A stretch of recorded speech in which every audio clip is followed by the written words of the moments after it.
Hello and welcome to the final captaincy video and podcast of the 2019-20 season from Fantasy Football Scouts. Today I'm joined by David to discuss the best captaincy options as this trickiest of seasons draws to a close. My name is Joe. David, welcome. How are you? Yeah, very good, thanks. It's really weird to hear you say this is the last one because I kind of feel like the last one was ages ago. You know, we've been gone for a while doing these videos, and then we come back, and then we're gone again. Because obviously the compressed schedule has just made it far too difficult for us to fit any of these in. I've missed them, to be honest. I mean, these videos they help me as much as I hope they help other people. So one last hurrah, and then we're done for the year. But I suppose as weird as it gets, we could be back. We could be back doing these again inside a month, to be honest. At the start of the next season. So consider this not maybe the last one for a while, but perhaps the first of many, despite it being Gameweek 38. So I'm sorry to mess with your heads, people. It's just a very weird, strange time. Yeah, well, I mean, the game weeks are coming thick and fast at the moment, and we're finally there at the end. But it's just been really tricky to fit in the captaincy videos with the Scoutcast and all the other videos we've got going on. But hopefully some of those other videos have helped people with the captaincy. But we're here for a dedicated captaincy video and podcast. Loads of options this week. We're talking just off air before. Loads of options. Favourable fixtures for lots of top teams. Lots of whipping boys as well. Captaincy could be about consolidating a lead for some, or it could be making a late chase for rank or mini league glory. So ownership and what your rivals have will be front of mind really for the captaincy in game week 38, perhaps more than other game weeks. For those chasing, I think Kane and to slightly lesser extent perhaps Aubameyang look great options when they face Palace and Watford respectively. So let's start with Kane away to Palace. What do you think of Harry Kane for the captaincy this week?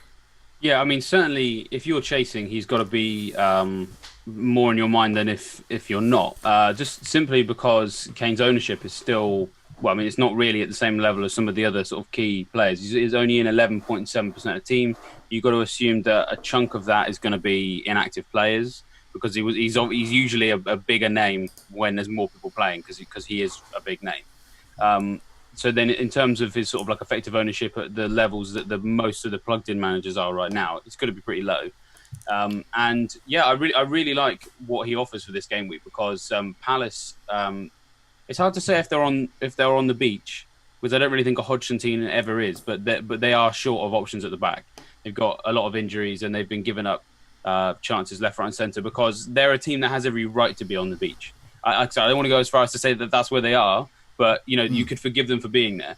And this sort of stage of the season is when Kane seems to always really hit top gear. And, we saw it last week with the 2 goals against Leicester. They had some defensive gaps with the players they've got out, injuries and then saw injuries suspended. And he capitalised on that. So can he do that against Palace? Yes, I think he can. When you look at what Palace have conceded in the last 4 matches, they've conceded 13 big chances. Only Brighton have conceded more. And their XGC for that period is 7.35, which is the 4th worst in the league. So if we are talking about who's a whipping boy, then they don't look like the absolute worst team in the league, but they're close. So if you've got a team with that defence up against Harry Kane, who scored 2 goals last week, he's had 5 big chances in the last 4 matches as well, which is within the top 4 or 5 in the league as well. And his accuracy's got pretty good as well. 8 shots on target, 66% shot accuracy. A player like that, kind of a little bit with a point to prove, I think, because he's not had a great year. Already built up a head of steam against a defence that's not keeping clean sheets and has kind of no need to on a game week when there's usually more goals. And he's not really owned by that many people. He looks like the ultimate sword captain for me for the last game week. I'm considering taking a hit to bring him in to do just that. I've not settled on it yet, but it certainly seems like a really, really viable strategy for anyone who just needs to claw their way up against someone who... Because the thing is, with the way Kane is right now, I have to take a hit to get him in. So you've got to assume that the people leading their mini leagues are probably in the same boat if they're on template. And if they're top of their mini league, they probably are on template. So it is going to be hard for the people that you're trying to overtake to get Kane. Yeah. So that arguably is to your advantage if you're trying to chase. Yeah, I mean, this other thing is lots of people follow fantasy football, fantasy Premier League on social media, fantasy football scout forums, the impression that can be given, because there's a lot of people free hitting this time around, is that everyone's going to be free hitting. But that's not the case. If you're looking at the wider ownership, most people have actually spent all their chips already. So the bulk of people you're up against, even in the top 10k, have already used their chips. So it's about a third, I think. Yeah. I think last time I checked, it's somewhere between 30 and 40% people in the top 10k have the free hit left. Yeah. But arguably, I think you've obviously mentioned that it can be easy to have your blinkers on and assume everyone's got Kane. Arguably, that almost comes into the argument a little bit more. I know that whenever we've talked over the years, even before I was on the Scoutcast, about what you do with a free hit chip or what you do in a week where lots of other people are playing a free hit and you're not playing a free hit, do you want to target the people the free hitters are going to target? And they are going to get Kane. So there's just so many reasons to get him in if you are in a vulnerable position, if you think in your league. Or if you want to match some free hitters, even though there's, as you said, there's not loads and loads of them, they are going to have him. They're just so that's got to be on your mind. I have seen a few free hit chips on social media, a few pictures, those teams, and they don't have Kane at the moment, which pleases me as someone who hasn't had the best of seasons, and I quite fancy getting in and captaining Harry Kane. I'm in a lucky position because I've got Vardy. And I've got 2 free transfers, so I can make that move to Harry Kane quite easily there. And if I wanted any more players, any more potential captains, I could take a hit. But so for me, for someone like my position, we're talking around, so far I've just been moving around the 50 to 100k mark, and I'm more than 100k mark at the moment. I think I need someone like Harry Kane at the moment, and he is on form. We've got some figures up on the screen, and you've already mentioned them as well. Big chances, he's had 5. As we can see, there are other options, and we'll talk about these other players in a moment. But chances created is 6, so he's got assist potential as well. Scored 4 goals in the last 4, and minutes per goal attempts in the box every 44 minutes there, so not too bad. Shots inside the box 8, shots on target 8. I mean, that's Harry Kane. That's what you want from a Harry Kane style expensive premium striker. You want him to shoot in the box and on target, and he's doing exactly that. The worrying thing with Harry Kane, if you see maybe 5 shots inside the box last 4 and maybe 1 on target, that's a poor Harry Kane. But or someone else in the Spurs squad bettering him in any of those departments, which would suggest that he's dropping deep for them. But as you said, that's not happening either. So there is a slight overachieving at the moment, but then he is a streaky player at the moment. He thrives on confidence, so just ride with it. He should have been scoring about 3 goals, 4. It's really small. These are small figures here, really.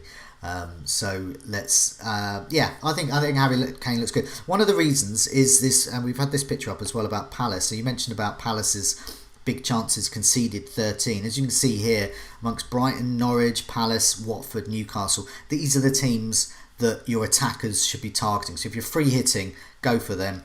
If you're captain someone against one of these guys. Now, I'm not suggesting a Burnley captain at the moment against Brighton, but I do think that someone playing Norwich, Palace, Watford and Newcastle are very, very good options. What I particularly like about Palace is their defence is in utter disarray at the moment. But that's not the fault of... even as a Brighton fan, I don't blame Palace as much. I actually think it is injuries. It's a threadbare squad that's even threader and barer. So Hodgson last night, a quote from him, "I don't know what more we can do," said Hodgson. "I can't magic players out of thin air. We have the squad we have." Wow. We are not going to recover any of the injured players. It will be putting out the same players today on Sunday who are really tired and giving their all for the club. That's a white flag, isn't it? Right, I'm getting Harry Kane and I'm catching him. That's just the way it is. That quote alone, but these figures we've been putting up as well. There are other options. Okay, so if you're chasing Aubameyang, Arsenal lost against Villa. He didn't score against Villa, but he just scored a brace against Man City, who are better than Villa. No disrespect to Villa. So he could be an option. He's going to be overlooked as well. Especially he's going to be overlooked by free hitters, I would imagine. But yeah, what do you think? Aubameyang, captain, especially for those chasing? Yeah, I mean, yeah. If we're continuing the theme of chasers, I think he's another one to look at, especially a free hit as well. I think it's if you're not free hitting, it's probably a choice between Kane and Aubameyang, and I think Kane wins. But if you're free hitting, then why not both? I think. Yeah. So as you mentioned, there kind of struggled against Villa on what was it, Tuesday night? I'm forgetting what days or which now. Yeah. Yeah, Tuesday night. But it must be said that Villa's defence has been quite good as of late. I'm always, where I can, whenever I've got the opportunity, want to give credit to Dean Smith for the turnaround that he did, because it was in these very videos, of course, for most of the first half of the season that we were like, just find out who's playing Aston Villa and captain whoever's playing against them. And it isn't like that anymore. So, yeah, fantastic job that he's done there. And I'm pretty sure Aubameyang limited to about sort of 4 or 5 touches in the box. Was mostly out wide against Villa because they defended quite well. They cut off any supply. Really, Villa they're defending for their lives.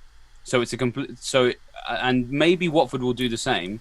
But the thing is, at this point, is that a draw kind of doesn't really do enough for Watford in this game.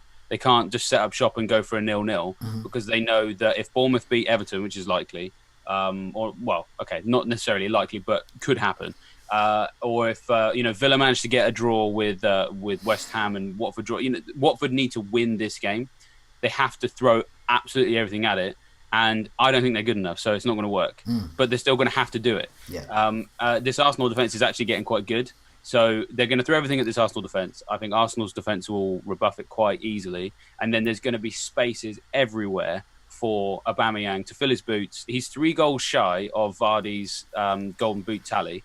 And Leicester are playing Man United, and Man United, I think I don't know. I don't want to come out and say they're going to that Vardy's going to blank, but Aubameyang will know he's got a much nicer fixture than Vardy, and if he can get 3, maybe 4 goals, then maybe the golden boot's his. So he's going to know that they're going to. He looked particularly annoyed with the defeat against Villa, so it's a bit unquantifiable in the sense that I kind of got the sense from him that he knows game week 38 he's going to go for it against a team that also has to go for it. I think it's going to be quite an open game. And how can that not benefit their top goal scorer? So I think, you can do a lot worse than captaining Aubameyang this week. Well, let's put those figures about the whipping boy figures back up again. So you can see Watford there with 13 big chances conceded over the last 4 matches. So they are there. They are there for the taking. Now Ben Foster put in a season-defining display. He was back to his very best 9-point return against Man City despite conceding 4 goals. That's the important thing there. He did well. He did the best he could, and yet they still conceded 4 goals against Man City. Yet Man City have been beaten by Arsenal. So, yeah, as you said, I'm sure there will be spaces. No matter how good Ben Foster is, and we know he can be amazing.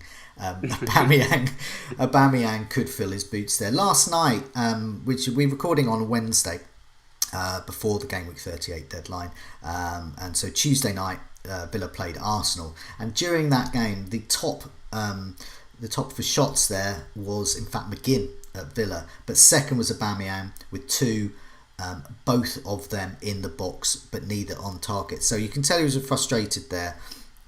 Restricted. Those stats tell me that he was restricted, but those stats tell me that when he got the opportunity he did try and shoot in the box, but the Villa defence, as you said, have got much more improved. Watford aren't like that, and I think that those 2 attempts that he would have got against Villa, chances are he might have got them away against Watford. So I think at the moment, for me, Kane as a chaser is probably the best bet, because he's nailed on to start as well. So Aubameyang has the FA Cup final. Let's see, that's got to be their priority. So I can't believe Aubameyang is going to be rested, but I just think. No way. But I just think that Kane might be the slightly safer, riskier captaincy pick.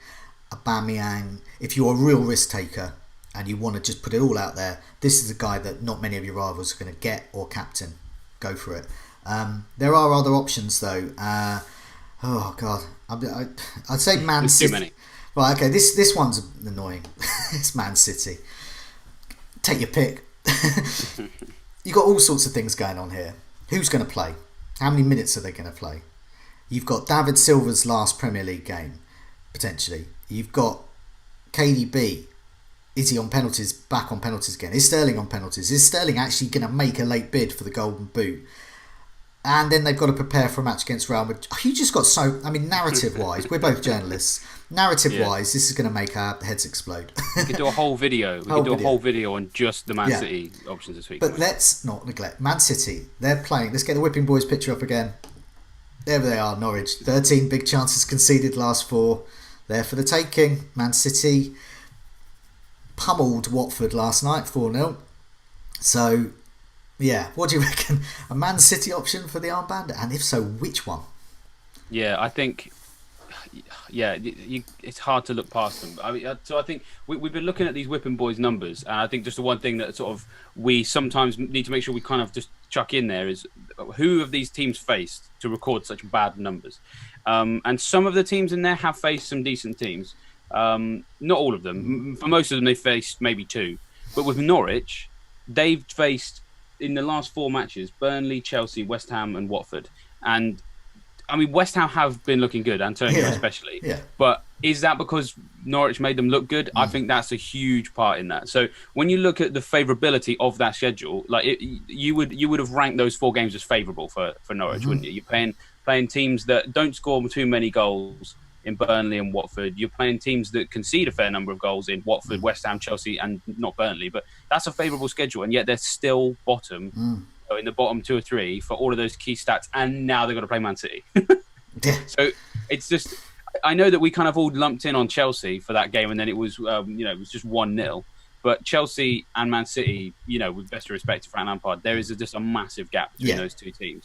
I just can't see how this game isn't going to be maybe like an 8-0. And you know what? I feel so stupid saying that because we said that before. Do you remember when they faced them at Carrow Road and they had no defenders and we were like, this is going to be an 8-0, and then it was 3-2 Norwich. So that could still happen, but there's nothing on the line for Norwich at all. This is their last Premier League game of the season, so I guess I don't know what their tactic's going to be. What can your tactic be for this game? When you mentioned all of those things, that Sterling wants a Golden Boot, he's probably not going to get it, but he doesn't care. He's going to try.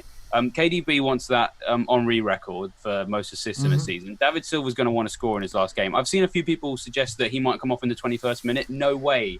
No way is that going to happen. He's going to play the whole game. Guardiola would much rather that he played the game, got man of the match, so then at the end he could be like, so happy. That's what's going to happen, isn't it? And everybody, that Terry thing was ridiculous anyway. There's no way that anyone can get away with doing it again. So, yeah, I think whoever you've got, I think you've got to consider them. Whether or not you should take a hit to get in more or a hit to replace them. So, for example, I could get De Bruyne up to Sterling if I wanted to. Yeah. I think that might depend on where it probably comes down to what you want out of your overall rank or your mini leagues. Because I think if you've got Sterling, just captain him because he's looking so on it, and it looks like he's pulling these penalties away from De Bruyne. Yes. He could even play up front. I have a bit of a suspicion that Jesus could be benched for this because he's played, I think, 90 minutes in the Cup, then 90 minutes in the league, and Sterling was brought off in the 60th minute last night. Mahrez didn't play last night, so I think Mahrez is a good shout too. Good outside option, actually, for the captaincy. Yeah. No one's good. Well, you say no one. Perhaps the risk takers will captain Mahrez. Yeah. And then you consider that Foden didn't play the FA Cup or didn't start the FA Cup. So then that means Guardiola usually goes in sets of 3, doesn't he? If he rests for the first one, you probably play the next 2. Yeah. And Foden starts at home normally. So I think you could see a situation where Sterling plays in the middle of the front 3 with Mahrez and Foden on either side. Now, don't quote me on that. No. Neil probably is a better person to trust, but as it's Guardiola, so who knows? But so Sterling, like I said, could play up front. And even if he doesn't start up front, I think he could end the game up front. If Jesus starts and he needs to bring him off because he needs him fit for some Champions League games, Sterling looks like a really great bet. But if you've got De Bruyne and you don't have too many others, I don't think that's a terrible option to captain him either because, as we said, he's chasing that record for the most assists. David Silva, I think if you've got him, I'd consider him too. One thing I think De Bruyne will lose in this game is probably direct free kicks because we've already seen Silva kind of pull rank over De Bruyne. I think it was 2 games ago, maybe 3. They all blend into one at this point. But we have seen him sort of take those away because, it's his farewell season.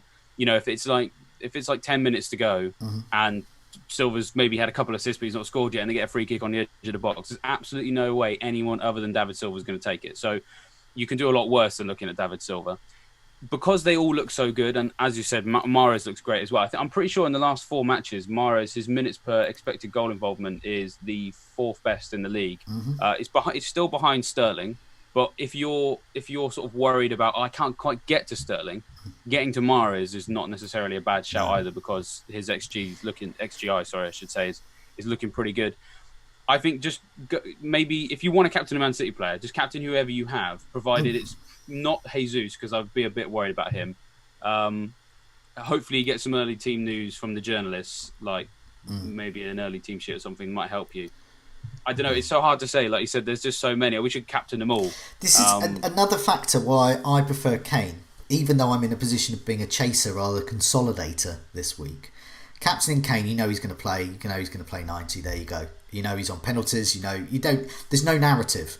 Spurs don't have a narrative. It's just get the ball to Kane and Kane will score. Maybe Son might get some points as well. That's it. But Man City, as we say, so much going on there. I mean, just looking at I'll put the big chances stats up again. You can see Sterling up there in amongst. So big chances, last 4. Top is Salah, who we'll come to in a bit. Then there's Sterling with 6. So Salah, 7 big chances, last 4. Sterling, 6. And then Harry Kane with 5, and Aubameyang low down there with 1. And you can see with minutes per goal attempt in the box as well. This is an interesting stat. Salah up there with peppering a shot in the box every 20 minutes, but Sterling, he's a winger, remember, every 25 minutes. In fantasy world, where whoever you want to play for Man City plays. In that context, in terms of the best asset to have is Sterling and captain him. He's against Norwich. And I think a lot of those free hitting will, and those with Sterling anyway, I think will do that. If you're consolidating, that is probably the sensible play, I think, because he looks up for it. KDB, as you said, will be... KDB is just... It's like he's just... People are picking his pocket everywhere. Hey, you know your creativity? Well, we're just going to give some to David Silva. Hey, you know those penalties? We're going to give them to Raheem Sterling. So we can see behind the scenes, Pep is clearly going for these records and things. So that could mean that there is an attempt to give the ball to KDB to assist the goal in a deliberate attempt. Because I don't think Pep would have allowed KDB to relinquish penalties that easily to another player. Even if it is Sterling. So clearly the records are on his mind there. So Raheem Sterling. Also, minutes per chance created is interesting. Assist potential there. So it's one every 75 minutes or so. So there's a little bit there. Tiny bit of assist potential, but that pales in significance with KDB. And the reason I've mentioned that, so Sterling, minutes per chance created, 76 minutes. Chance every 76 minutes. De Bruyne, 14. Every 14 minutes he's creating a chance. So the assist potential was clear there. I captained KDB this week. Delighted with his 1 assist, kind of. Customary 1 assist. And I don't mean that jokingly. When I was staring at a blank captain, to get that assist, to get that extra 6 points is actually quite, when you're nearer towards the end of the match, it's actually quite a relief. But yeah, obviously I wish I had Sterling for that and captained him. It's tough. Go with whoever. Yeah, it's hard. I think. I was just going to say one thing I want to add about Sterling is I'm really impressed with how he's improved his kind of goal scoring, like his finishing. And that's not to say he was ever particularly bad, but this season he was having a real issue with accuracy, and that seems to have just completely gone away. So if there's just anyone out there who's sort of a bit like, oh well, like could he end up having a game where he just kind of, he gets loads of chances, doesn't deliver.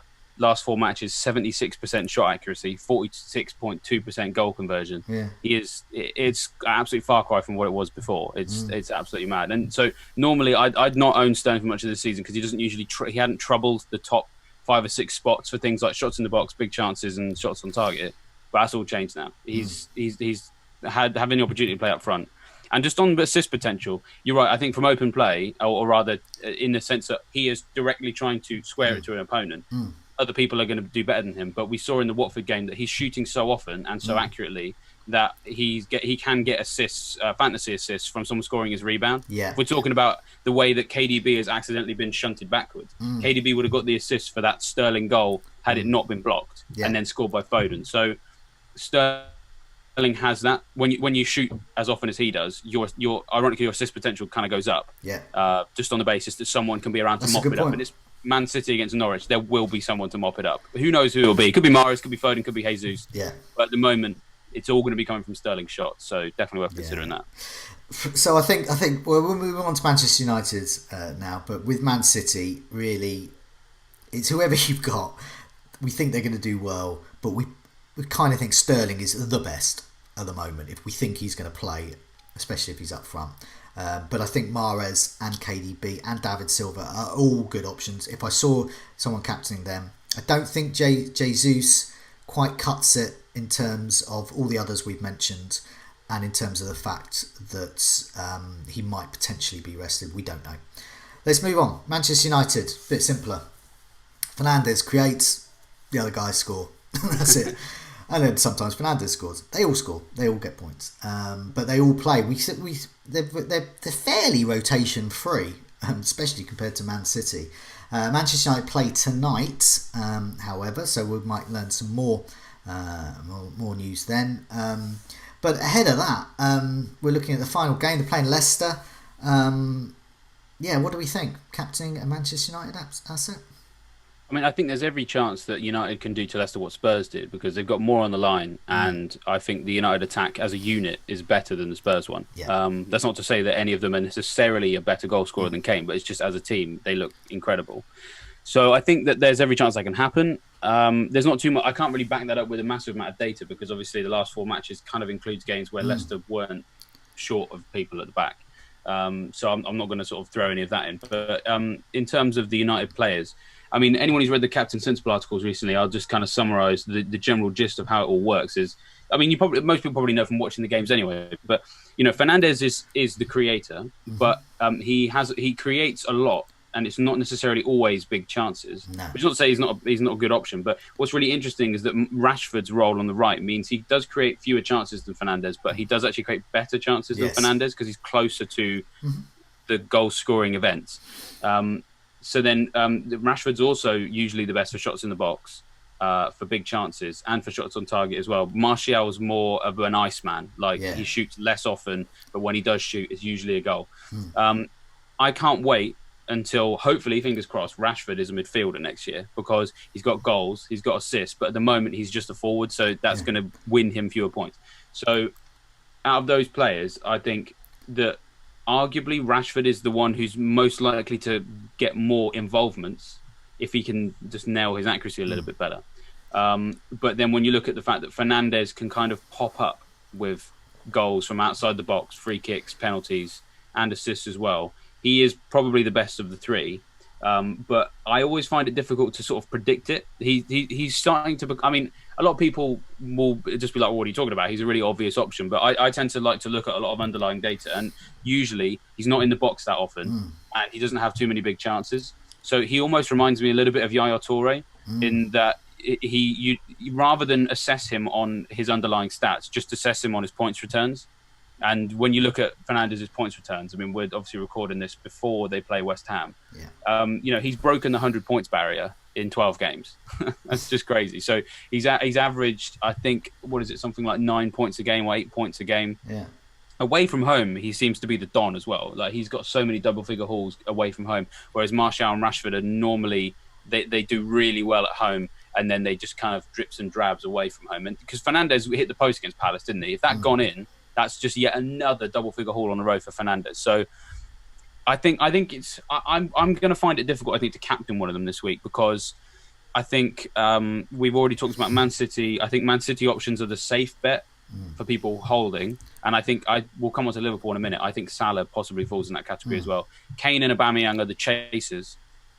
The only thing that puts me off about this game is most of those games we talked about, one team has something to play for and the other one doesn't, or the goal scorer has something to play for in the Golden Boot and the defence doesn't. In this game, United have something to play for, good. Leicester have something to play for, not good. So I still think United will win, but Leicester aren't going to be kind of just doing nothing. They're not going to be doing a Palace. They're not going to be doing, what normal teams do on the last day of the season. They are going to be fighting for absolutely everything. Even if they come off second best, they're still going to be fighting for it.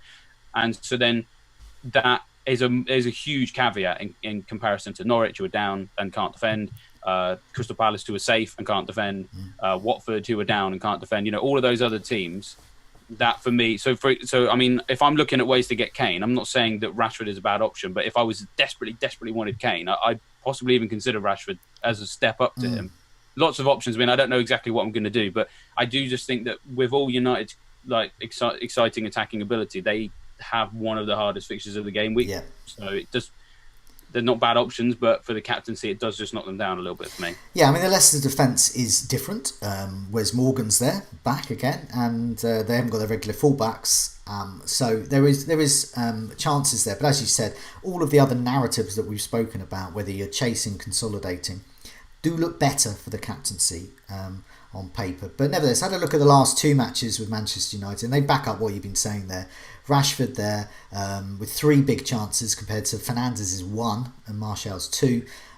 Chances created 1, but big chances 3. So big chances 3, chances created 1. So it's what you were saying about the quality of those chances being created there. 6 goal attempts, not bad. 5 inside the box, 4 on target. This is really good Rashford. If I'd have seen these stats 4 weeks ago, I wouldn't have got Greenwood in, I'd have got Rashford in. But back then, bubbling along really nicely. Yeah, he wasn't delivering. That's the problem. He wasn't delivering. He was bubbling along, and I didn't think he offered the same value. But I think he is possibly the best option. So Martial, I can see that definitely. Yeah, definitely. Fernandez, 11 corners, and still 6 goal attempts, but no goals. This is the last 2 matches, 2 league matches, that is. 2 shots inside the box and just 1 on target. There's some midfielders shooting stats there. Martial is an attacker, as we know, listed as a midfielder, much better. So those 2 big chances, 5 chances created as well. So assist potential, goal potential, 2 goals, 3 inside the box, 3 on target. That is a sharp shooting forward, but he's listed as a midfielder, so you get extra points. I think if you're a Manchester United fan and you just think, what the hell, I'm just going to captain one of my lads. It's a coin. It's not Fernandez, I don't think. I think it's a coin toss between Martial and Rashford to get more points. But nevertheless, yeah, we spoke about the other options. I think the other options are better for the reasons you explained. Salah, we have been mentioning. Conspicuous by his absence, really. Yes, so far. We have been mentioning Salah, and we have mentioned Mane as well. But Liverpool play Newcastle. Oh, come on! I've got a picture of Salah up on the screen, but I'm just gonna go down my list again. Where is it? Whipping boys. There we go. And we can see that Newcastle are there. 11 big chances conceded. Their XG is 8.76 over the last 4. Goals conceded 10. This is good. This is good stuff. Headed goal attempts conceded 12. Not as many as Norwich's 20. But if you've got Van Dijk. I'm not saying it's going to be an unusual captaincy pick. Van Dijk, clean sheet potential, possibly headed goal potential, but nevertheless, I would imagine Salah and Mane are going to be the 2 key contenders here. Which one? I mean, most people will know whenever it's a toss-up between Salah and Mane, I'm very colours nailed to the mast on Salah because he's the type of player that I personally like to own. The difference between those 2 types of players, Salah shoots more often, but the quality is usually a little bit lacking because he does shoot so often. And then Mane, again, a bit like Martial, like an Iceman, doesn't shoot very often, but when he does, it's always a big chance and it's usually on target and often a goal. But for me, I just at the moment, but you always have to you have to litmus test that against what they are actually achieving at the moment. And for me, Salah is just completely dominating every goal threat category of a Liverpool player. The fact that he's blanked in the last 2 games is crazy because he's played like a guy who should have got double-figure hauls in both of his 2 most recent games. And if you're watching this after the Chelsea game, I'm referring to the 2 games before that. Now, obviously, I might look a complete mug if he has if you're watching this after he's completely done nothing against Chelsea. But when you look at what he's done in the 4 matches before that, 17 shots in the box, top of the league. 7 big chances. He's behind only Antonio, but obviously we have to remember that Antonio got to play Norwich, so in a way, kind of doesn't count. And then shots on target, 12, best in the league. So he's best in the league for all of those things. He's also best of Liverpool players as well, just miles ahead of Mane in my view. His accurate. So then this is the other thing. His accuracy is 63%. But he's missed 6 big chances in that period. And what that tells you is they're on target. The only reason they're not going in is because a defender or a goalkeeper stopped that from happening. So sooner or later, we see with these players that changes. We kind of saw it with Mope. Pre-lockdown, he was having loads of shots on target, but they weren't going in. And then when he came back, he still had lots of shots on target because he's quite an accurate player, but people stopped blocking them, so they were goals. For me, that's gonna happen with Salah. And I'm kind of hoping that you're watching this after he's done that to Chelsea, because he's my captain for Gameweek 37. But when you combine what Salah has been doing, he's been passing the eye test, he's passing the stats test. Put that up against a Newcastle defence that is short of so many options. I'm pretty sure that they recently played like a back 5 that had like 3 full backs in it because they've just got no centre backs. You know, it genuinely looked like a fantasy football back 5 with just full of full backs. I think, if I'm not mistaken, they've got like red flags against maybe 7 defenders or something stupid. You know, they're looking really vulnerable. They've got nothing to play for. They're safe. It is at St James Park, which maybe, you know, if it was at Anfield, I think it'd be a shoe-in. And if there was that new St James's crowd to G them up, but they're not. Perhaps. Just going to be Mike Ashley and a couple of Sports Direct workers. Yeah, well, yeah. So, I mean, I can't really see how Newcastle will get up for that game. So, for me, I mean, I'm really tempted by Salah. I mean, this is the problem: is I'm tempted by Kane, I'm tempted by one of the Man City guys. To have all these people in the same game week, I'm really regretting using my free hit in 36 because actually, there's so many options across the park, and I have some of them, but not all of them. Thankfully, I do have Salah, but I don't know. I mean, I don't want to repeat myself, but top of the league for shots in the box last 4, second top for big chances, top for shots on target, 63% shot accuracy against a team that, as you've mentioned, they're conceding, you know, a heck of a lot of chances. They are officially a whipping boy for, you know, this last game of the season. And those defensive stats is a period that has Man City in it, but they also played Watford and Brighton. And no disrespect to those two teams, not quite Man City levels. So they've looked weak against all of those teams because they've got these defensive problems. So put that up against Salah and it could be a bit of a bloodbath. Yeah, definitely. I mean, I've looked at the last 4 matches. You said some of the stats there as well. Salah obviously beating Mane. Both have scored 2 goals, but Salah does have 2 assists over the last 4. His expected goal involvement is 4. So he is performing. On the eye test, it looks like he should have scored more in the last couple. But if you even that out over 4 matches, he's pretty much par for the course. And he has been returning. If you look that kind of medium turn, he's doing well. I think he will do well against Chelsea tonight. It could be famous last words. But I do think he is a great captaincy option there. And Mane cannot be discounted. I think both of them are good. I think for some free hit teams might look to get both in and captain one of them. I think that could be a very shrewd move because there'll be a lot of teams without either. And if you're essentially getting 3 by captaining one of them, so you're getting 3 big premium Liverpool player assets, points coming your way, that could be a very shrewd move. Salah, that minutes per goal attempts in the box, every 20, as you said. Shots inside the box, 17. Isn't that amazing? This is last 4, by the way. Shots on target, 12. As you said, that's top as well. I mean, these are great.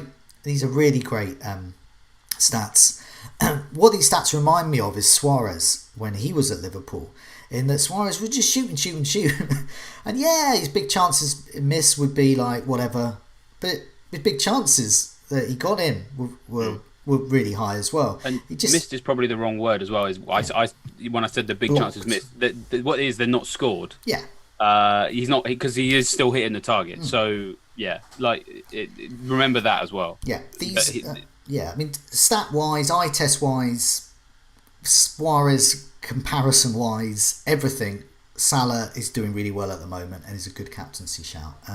Let's move on to the barrel scraping time, best of the rest. I mean, this has been a very long captaincy video, but for good reason. There's a lot to talk about. There's a lot of strategy to consider as well, because sometimes it depends where you are in your rankings. But looking at the fixtures there, I guess I'll throw out some names, see if there's any, you think for those, looking for a differential captain. Antonio against Villa. I would have said yes for Antonio, but looking the way Villa dealt with Arsenal, no.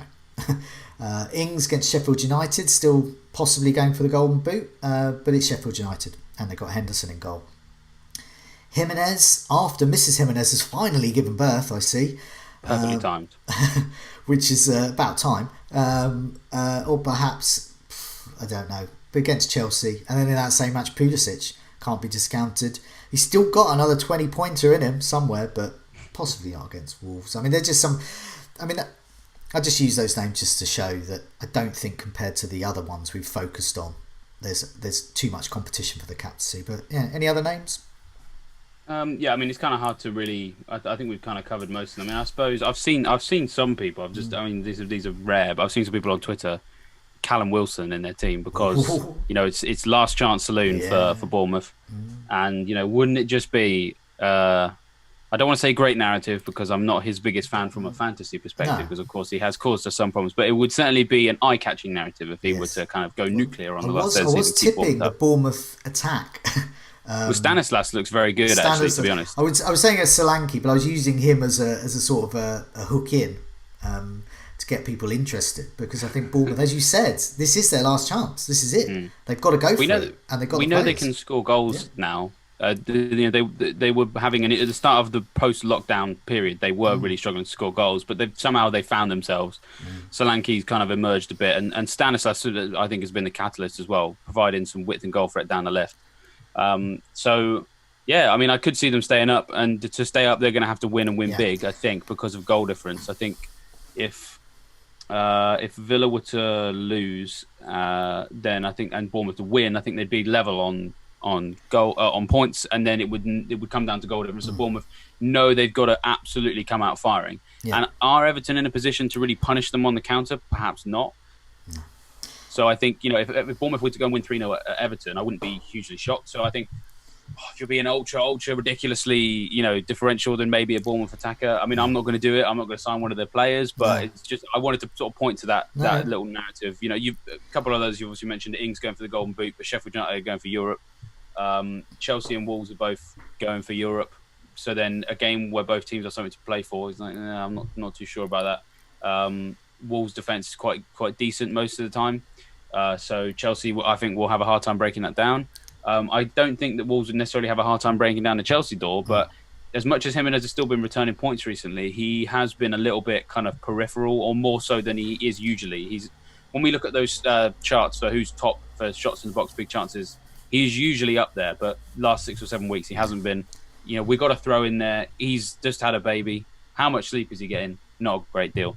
Whether or not that impacts him, who knows? But we've all been there, me and you. We know what it's like to have a newborn baby, and it's not fun. So plenty of other players are not in the first week of being a dad. So they're enjoying life a lot more, dare I say it. Yeah. I mean, the only other name I'll put out there, this is barrel scrape time, Richarlison. If Everton are going to score, it's probably going to be him. Yeah, good point. Bournemouth are going to have to go for it, but they're going to want to keep the goal difference down. So it's going to be It's going to be an odd match to predict, but I think if you are massively risk-taking and an Everton fan, just go for it, Richarlison. Or a Southampton fan. If you want to captain the guy that's going to relegate Bournemouth, then... Yeah.